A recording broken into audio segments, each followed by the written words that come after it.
you back. How was the visit, sir? Superb.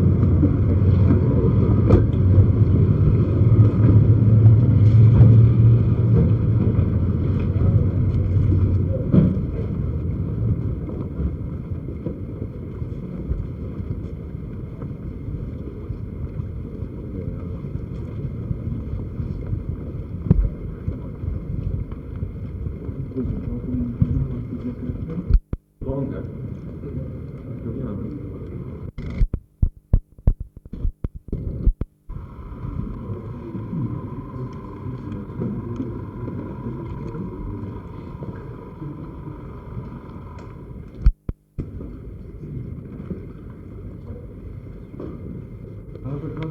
Very cold. We are very proud of him. There's a paragraph before. I think third person. You were asking me yesterday. Yeah. This is what I was referring. Yes, we saw. We also went to refugee camps and discussed the misery. Please. Now, please. It's so early.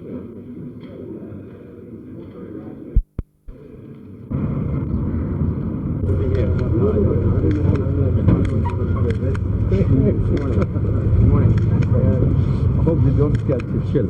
या आप ऊपर ले जाए मैं president साहब को देता हूँ. Good morning, gentlemen. How are you?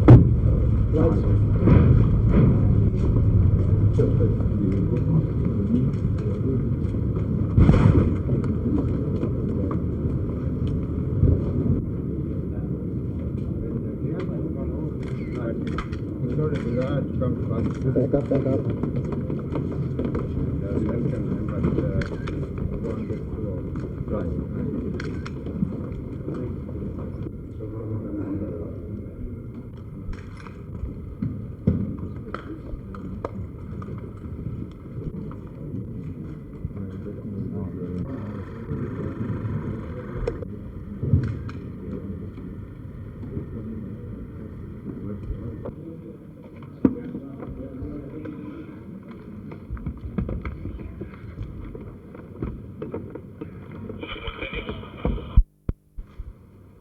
To you all.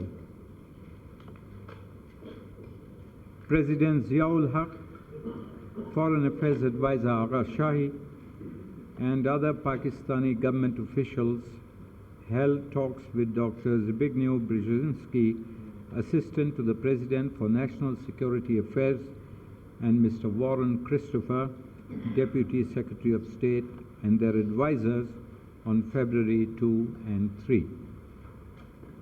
There was a full exchange of views on global and strategic matters, on the situation in the region, and on the broad range of issues in the bilateral relations of the two nations. The two nations agreed that the Soviet armed intervention in Afghanistan and the aggression against the Muslim people of that country is a flagrant violation of international covenants and norms and a serious threat to the peace and security of Pakistan, the region, and the world.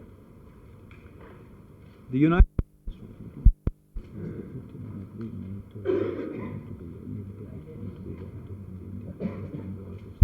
of these 2 days, we had extremely detailed and very complementary discussions of the broad strategic threat which this region faces. This discussion revealed a striking unanimity of views regarding the thrust of the danger, regarding the dimensions of the danger, indeed regarding some of the very specific aspects of that danger, as through, for example, exchange of intelligence information.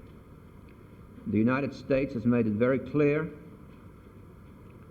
that it stands by the 59 agreement and that it would consider an aggression from the north, Soviet-directed, at Pakistan to involve its own interests. and would respond in keeping with its congressional procedures in a manner consonant with the scale and character of the danger. I believe that the leaders of Pakistan understand that this is a firm commitment, publicly reiterated by the President before the nation in the State of the Union message. It is our intention to obtain congressional affirmation of the proposition that the United States has a genuine and an abiding interest in the security. We are leaving behind a military team to assess the nature of the problems that Pakistan confronts. We intend also to consult with other governments, and in fact, some of the consultations have already started, to determine what other governments, which do have a stake in the well-being and security of this region, may be prepared to do. In the light of the report obtained both from these consultations as well as from the military team, we'll consider the introduction of that legislation. The precise time at which such legislation may be introduced is not yet firmly fixed. Yes, sir. Is the consequences of Soviet actions and Soviet deployments.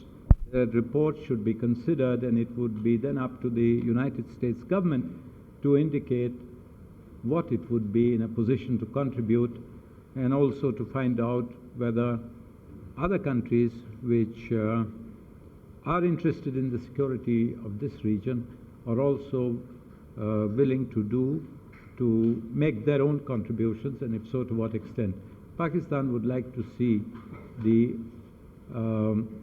overall figure before U.S. undertook to introduce legislation in the U.S. Congress. Well, Dr. Brzezinski, would you plan to present Congress with the $400 million package, however that might be changed?